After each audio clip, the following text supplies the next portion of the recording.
Di masa pandemi saat ini, Badan Pengawas Obat dan Makanan atau BPOM bersama anggota DPR RI Nur Yassin Komisi 9 fraksi PKB mengadakan sosialisasi keamanan, mutu, gizi, dan juga manfaat pangan fortifikasi di Kecamatan Balung, Jember.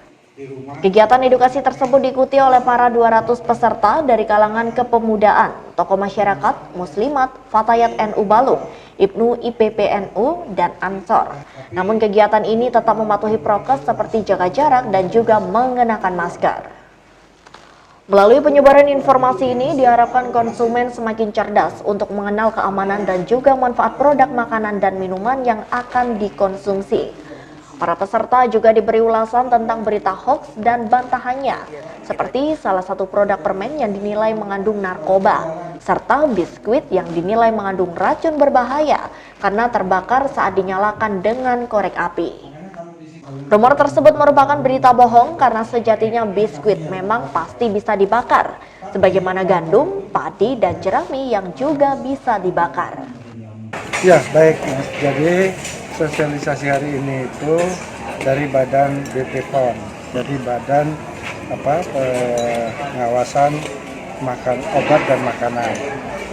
Nah, ini badan ini sangat penting dan sekali lagi karena makanan ini banyak mengandung bahan-bahan yang tidak sehat, racun, oleh karena itu menjadi sangat urgent badan ini. Ulasan tentang berita-berita hoax itu, dan kebanyakan itu kan hoax itu, seperti tadi roti mari yang kebakar kan, ya kayu aja dibakar terbakar kan, apalagi roti mari. Oleh karena itu jangan menjadi resah gara-gara itu gitu. Dari Balung, Bambang Sugiarto, Jember, 1 TV melaporkan. Penemuan sapi Berdasarkan video amatir warga, sapi jumbo ini ditemukan keesokan harinya di Desa Purwoasri, Gumukmas, di lokasi yang cukup jauh, sekitar 3 km dari Dusun Kerajaan Desa Wonorejo Kencong. Dengan kondisi sapi ditemukan terikat di semak-semak. Kejadian ini bermula saat sang pemilik sapi Sugianto sekitar jam 2 terjaga dan tidak mendengar sesuatu yang mencurigakan. Padahal kandang sapi tersebut masih jadi satu bangunan dengan rumahnya. Namun saat akan ke kamar kecil, istri Sugianto menyempatkan diri untuk memeriksa kandang. Namun ternyata sapi kesayangannya yang sudah berumur 3 tahun, seharga sekitar 20 juta rupiah tersebut sudah hilang dengan kondisi tembok sudah jebol. Mengetahui hal ini langsung melapor ke perangkat desa dan diteruskan ke petugas piket Polsek Kencong.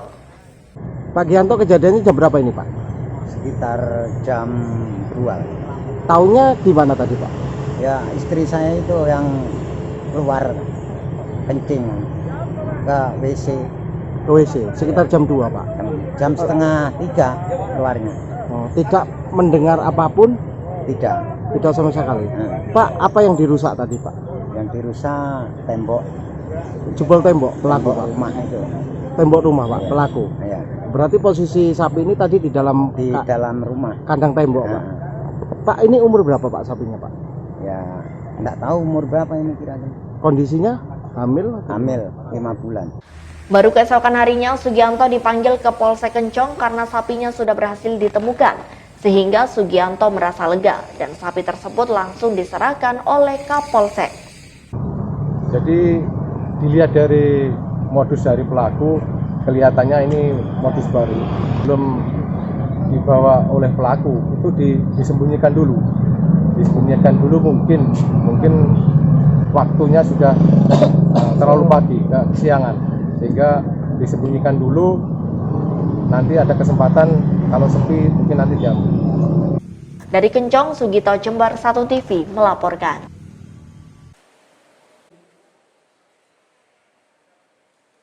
Serah terima jabatan Bupati dan Wakil Bupati Jember periode 2021-2024 ini dilakukan di kantor DPRD Jember. Sertijab ini dipimpin langsung oleh Gubernur Jawa Timur, Kofifa Indar Parawansa. Dalam paparan visi dan misinya, Bupati Jember Hendy Siswanto akan melakukan percepatan beberapa sektor yang menjadi prioritas kerja, mulai dari meningkatkan pertumbuhan perekonomian, membangun tata kelola pemerintahan, menuntaskan kemiskinan, meningkatkan investasi, pelayanan pemerintah, infrastruktur, pertanian, perikanan, pariwisata, budaya, dan lain-lain.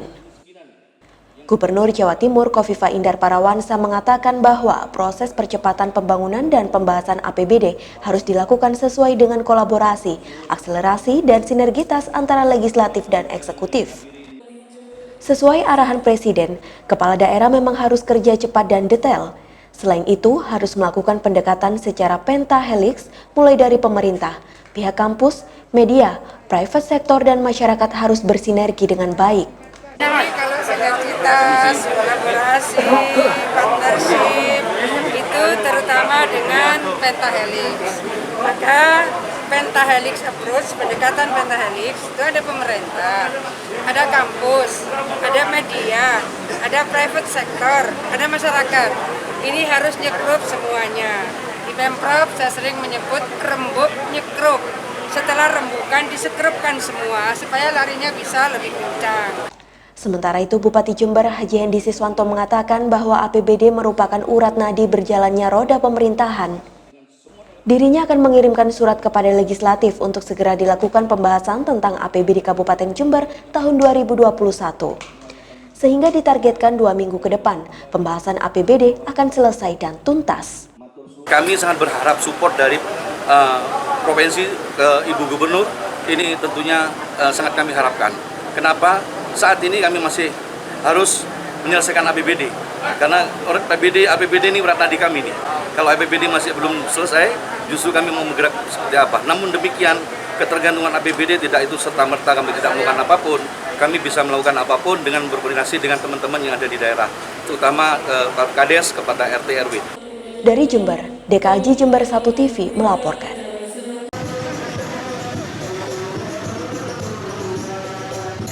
Pendirian kampus baru di pelosok Jember Timur yang bernama Sekolah Tinggi Agama Islam Nurul Ali atau STAINA Jember ini dilakukan di Pondok Pesantren Nurul Ali yang ada di Desa Sumberbulus, Kecamatan Ledok, Ombong.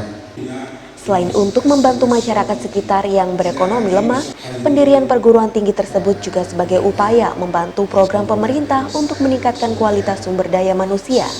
Sehingga para santri tidak lagi hanya ahli dalam membaca kitab kuning, melainkan juga harus memiliki wawasan iptek yang luas dan disertai dengan ijazah dari pendidikan yang lebih tinggi, semisal level sarjana. Karena sejatinya, ilmu umum dan ilmu agama juga harus seimbang. Tim visitasi dari Koordinator Perguruan Tinggi Keagamaan Islam Swasta atau Kopertes 4, Nur Hasib, sangat mensupport penyebaran pendidikan tinggi di daerah pelosok, karena hal ini merupakan bagian dari upaya peningkatan pendidikan masyarakat. Kan pasti ya, ini prodi yang dibuka itu manajemen MPI, dan kita tahu di wilayah Jember terutama atau di wilayah Indonesia itu sekolah begitu banyak, maka itu sangat dibutuhkan resos dan SDM yang itulah lulusan manajemen pendidikan Islam. Sementara prodi yang kedua itu ekonomi, itu pasti outputnya akan sangat banyak dibutuhkan. Nah, tantangannya adalah ya kita harus banyak sosialisasi, dukungan, termasuk untuk di level madrasah kita karena punya sekolah itu ya itu yang harus kita tingkatkan untuk supaya input menuju ke sekolah tinggi itu benar-benar memang harus bisa diandalkan. Menurut calon ketua STAINA Jember, Neng Izatul Masuna, pendirian kampus dengan biaya kuliah yang relatif terjangkau tersebut bertujuan untuk membantu masyarakat pelosok Jember Timur agar tidak ketinggalan dalam dunia pendidikan yang lebih tinggi. Lembaga ini kebetulan mereka menengah ke bawah, sehingga dengan adanya perguruan tinggi di lingkungan kami, mereka lebih tertolong, terbantu dari segi ekonominya. Yang ketika mereka harus keluar dari daerah ini, mereka lebih ada beban kepada anak. Yang pertama dari ekonomi, yang kedua dari keselamatan mereka sendiri. Karena kalau ada di lingkungan mereka sendiri, mereka lebih aman dan lebih terjamin. Dari Jember, Tim Liputan Jember 1 TV melaporkan.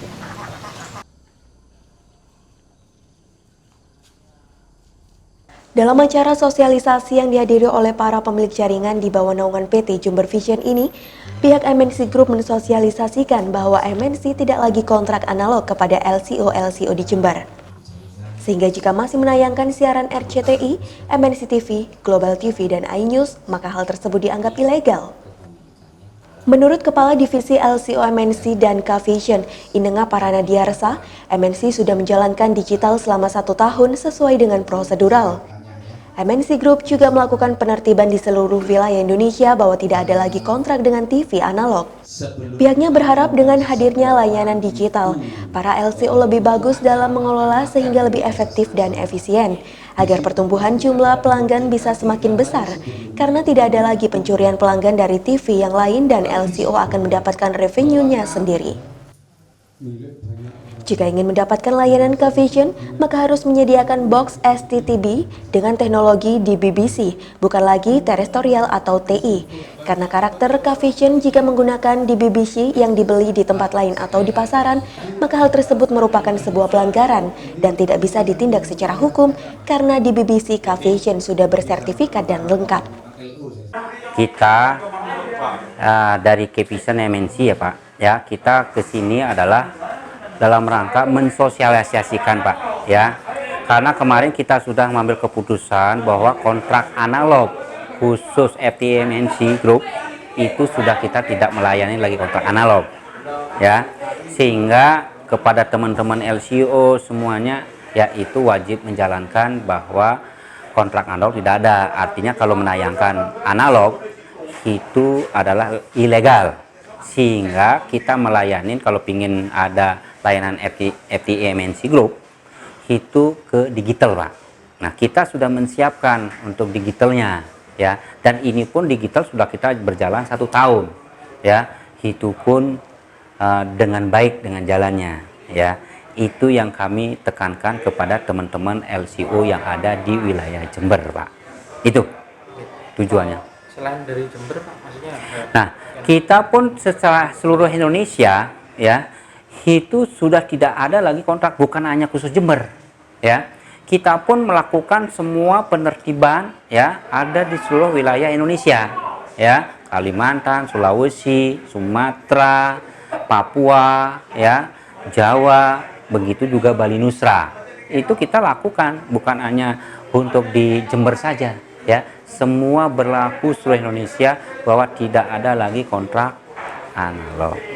Itu Pak ya. Saya semoga dengan adanya tidak kontrak analog terus kita masuk ke digital, saya berharap bahwa LCO yang ada di Jember itu bisa lebih bagus Pak ya, memanagenya bagus, perusahaannya menjadi digital semua, terus juga operasional ya, secara ininya lebih efisien dan efektif, dan juga pertumbuhan pelanggannya lebih besar ya.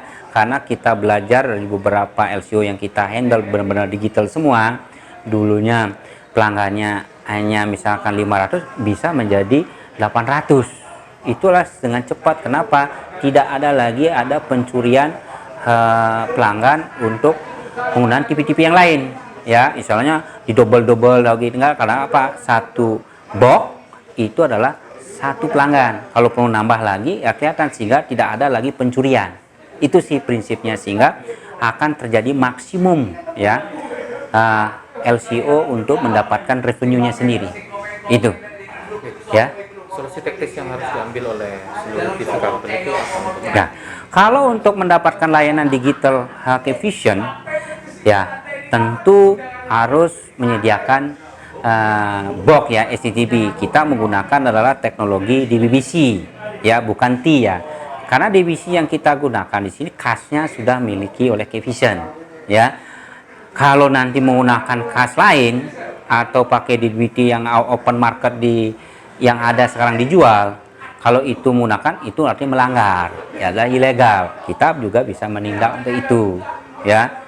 Nah, sehingga kalau ada apa-apa semua, karena DBBC kita ini sertifikasi semuanya sudah ada, sudah lengkap gitu ya. Nama lengkap jenengan? Nama saya Inenga Paranadiarsa, panggil jenengan. Saya sebagai kepala divisi untuk LCO ya, baik K-Vision sama MNC ya, sama semuanya. Pada kegiatan saat ini bahwa kita mengadakan sosialisasi untuk masalah digital untuk pemilik jaringan. Jadi intinya bahwa kita juga sudah siap untuk migrasi dari analog ke digital. kita berikan gambaran, kita berikan penjelasan untuk masalah digital kepada pemilik jaringan. Jadi tadi sudah dibicarakan tentang masalah MNC Group tidak boleh tayang di analog. Itu merupakan kebijakan daripada pihak manajemen MNC Group. Jadi mereka, kita boleh menyiarkan atau menayangkan MNC Group ini lewat digital atau STB. Jadi semua STB bisa, bukan hanya STB-nya dari Cavision, bahkan juga pakai STB-nya Transvision pun bisa kita melakukan penayangan MNC Group yang ada di STB atau digital ini. Tadi sudah dibicarakan tentang masalah proses penyebaran ataupun pendistribusian STB. Jadi nanti mereka mengambil STB ini di kantor PT Jember Vision untuk sekiranya satu pintu, di dalam hal ini satu pintu, dan tekniknya nanti kita bisa lakukan karena sifatnya kita itu jual putus kepada pelanggan. Jadi pada saat mereka atau pelanggan ingin menikmati tayangan di digital, mereka harus membeli STB ini kepada atau ke kantor PT Jember Vision. Dari Jubung Sukorambi, Tim Liputan Jember 1 TV melaporkan. Hal ini disampaikan oleh Bupati dalam acara silaturahmi bersama keluarga besar pendidikan Kabupaten Jember di SMP Negeri 7 Jember Rabu siang. Bupati Jember menyampaikan akan segera melakukan koordinasi bersama Satuan Tugas Penanganan COVID-19 Kabupaten Jember tentang teknis pelaksanaan sekolah tatap muka di Jember. Tak hanya itu saja, kesiapan sekolah juga menjadi perhatian Pemkab Jember dalam menggelar sekolah tatap muka, baik fasilitas pendukung maupun metode pengajaran yang nantinya akan disesuaikan dengan protokol kesehatan. Hari ini kami melakukan diskusi dengan teman-teman, kita akan meeting dengan kawan-kawan khusus tugas, karena kami baru kemarin, kita baru serah terima jabatan, jadi kami meskipun kami pelantikan sudah tanggal 26, cuman kami tidak bisa apa-apa sebelum kami belum menerima memori jabatan. Apa harus saya lakukan, kami juga nggak tahu. Nah, kemarin sudah kami serah terima jabatan, nah hari ini kami akan merapatkan bersama-sama. Di situ akan kami sepakati kita akan PTM atau tidak. Ada target, secepat mungkin. Sepanjang kita tim konkretnya itu tim teknis kita sudah kita kuasai. Karena kita harus di situ akan melibatkan banyak tim dan kami juga masalah anggaran COVID kami akan kita reevaluasi kembali, Pak. Dari Jember, Yudisa di Jember 1 TV melaporkan.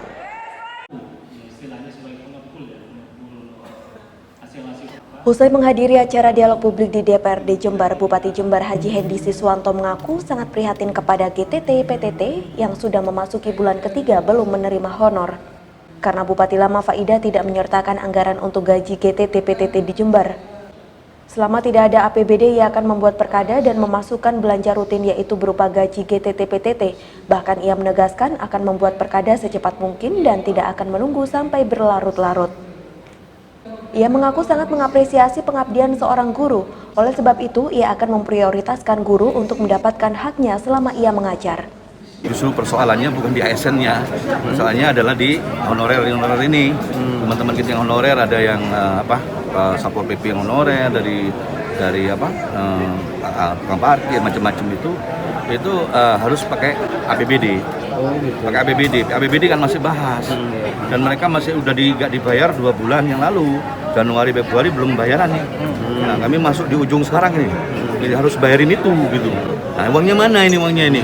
Tentunya kami masih berusaha untuk diskusi dengan teman-teman dari Bank Jatim, misalkan untuk membantu ke mereka, bantu mereka tanpa mereka kan juga payroll-nya kan bayar di Bank Jatim, payroll-nya mungkin Bank Jatim bisa memfasilitasi itu tanpa ada peran pemerintah di situ untuk dari sisi aturan pakai anggunan apa, pakai bunga apa enggak kita nggak mau itu. Kita minta teman-teman dari perbankan bisa ada jalan keluar seperti ini. Menurut Haji Hendi, penyelesaian pembuatan perkada hanya butuh waktu 1 minggu, apalagi didukung oleh semua pihak seperti DPRD Jember. Dari Jember, Tim Liputan Jember 1 TV melaporkan.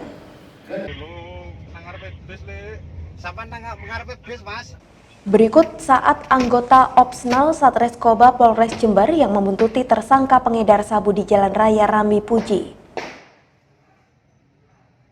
Pengedar sabu yang diketahui berasal dari luar kota Jember ini sengaja menggunakan truk saat mengantar paket sabu ke pemesan untuk mengelabuhi petugas. Polisi pun akhirnya menyergap tersangka saat truk yang dikemudikan terjebak macet di jalan raya. Penyergapan berlangsung dramatis lantaran tersangka mencoba kabur dan melawan, sehingga polisi terpaksa mengeluarkan tembakan ke udara untuk menghentikan tersangka. Meski sempat mengelak, namun tersangka yang diketahui bernama Taufik, warga Kecamatan Mumbul Sari, Jember ini tak berkutik saat polisi menemukan barang bukti 1 paket sabu yang disimpan di jok truk. Kita melalui proses selidik yang cukup memakan waktu. Nah, di sana kita berhasil mendapatkan informasi bahwasanya akan ada pengiriman sabu dari luar kota Jember. Jadi sini saya tidak bilang dari mana, yang penting dari luar kota Jember, dan berhasil kita melakukan pembuntutan dan pengejaran. Syukur alhamdulillah bisa kita hentikan di wilayah Kecamatan Rambi Puji. Lanjut kita melakukan penggeledahan dan syukur alhamdulillah berhasil kita temukan narkotika jenis sabu. Jadi untuk menggunakan truk ini merupakan modus baru juga. Polisi hingga kini masih mengembangkan kasus ini untuk mengungkap bandar sabu yang memasok barang kepada tersangka Taufik. Dari Jember, Yudhisadi, Jember 1 TV melaporkan. Kusdi Pramono, umur 33 tahun, warga Kamaran Kencong, Gang 8 Desa Kencong, dikelandang ke Mapolsek Kencong, akibat diduga menganiaya Rubiati, umur 53 tahun yang tak lain adalah ibu kandungnya sendiri. Menurut saksi, penganiayaan terjadi karena tersangka meminta sejumlah uang kepada korban untuk membeli mobil. Berhubung masih belum ada uang, korban kemudian meminta waktu, namun ternyata tersangka akhirnya kalap. Saat korban sedang memasak di dapur, tersangka menghampirinya dan langsung dibanting hingga mengenai lemari kaca. Belum puas melihat ibunya berdarah-darah terkena pecahan kaca, pelaku masih memukuli korban dengan tangan kosong. Mendengar ribut-ribut, tetangga berdatangan untuk memisahkan mereka. Beberapa warga juga melapor ke Polsek Kencong. Gantung diri, kalau enggak bunuh aja saya gitu. Setiap kali berantem pasti omongannya gitu lah, nggak tahu, nggak pernah ketemu lah. Kalau tidak musyawarah gitu. Jadi maksudnya jengkel ya mas ya? Iya, jengkelnya karena tiap kali ngomong pasti gitu, kok anak suruh nganu orang tua gitu, suruh bunuh-bunuh gitu. Ya menyesal Pak karena telah memukul orang tua Pak, namanya juga orang tua Pak. Tapi waktu itu saya dalam keadaan tidak sadar Pak. Karena mungkin terbawa emosi gitu. Tersangka terancam pasal 351 tentang penganiayaan dengan ancaman 5 tahun hukuman badan. Jadi perlu saya jelaskan untuk warga yang kita amankan atau masyarakat yang kita amankan, itu dia melakukan tindak kekerasan penganiayaan terhadap orang tuanya atau ibunya. Dijerat pasal berapa itu dah? Itu kita jerat dengan pasal penganiayaan pasal 351 KUHP. Kasusnya sendiri permasalahan apa ini dan? Jadi permasalahan itu dia tersangka ini melakukan penganiayaan itu karena meminta atau memaksa ibunya memberikan uang untuk membeli kendaraan. Dari Kencong, Sugito, Jember 1 TV melaporkan.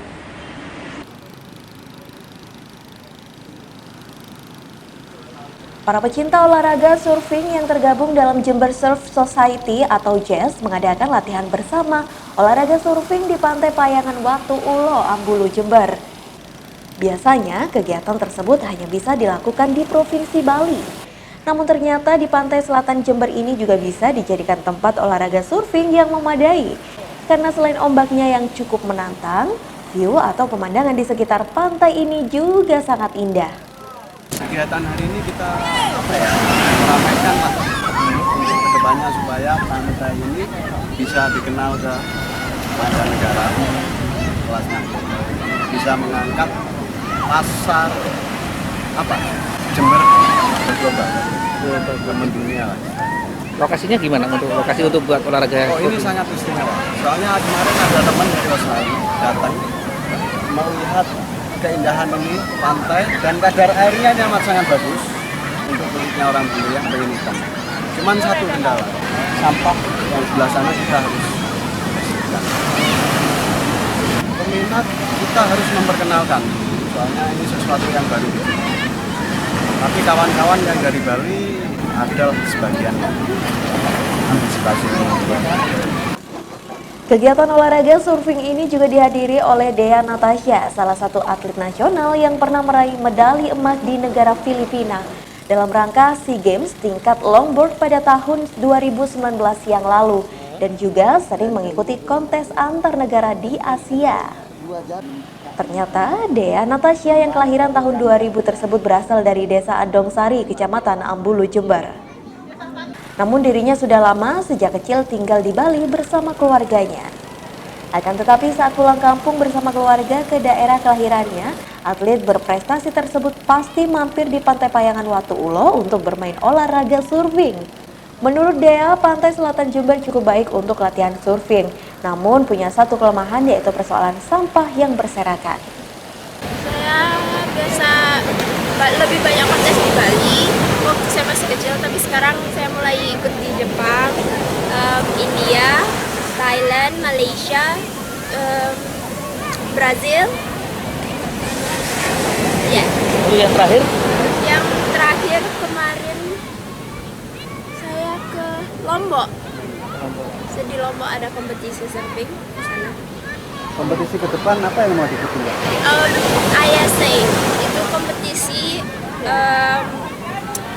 kualifikasi Olimpik di El Salvador bulan Mei.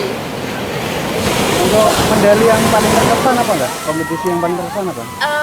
Di Filipina 2019 itu saya dapat gold medal. Perwakilan Indonesia ya? Iya. Untuk di wilayah Jember Selatan sendiri yang cocok untuk olahraga ini di mana ini? Saya di sini sih. Saya baru surfing di sini aja. Apakah nanti sering diagendakan datang ke sini? Ya, pasti. Kekurangan dari pantai ini apa, Mbak? Sampahnya. Dari Ambulu, Bambang Sugiarto, Jember 1 TV melaporkan.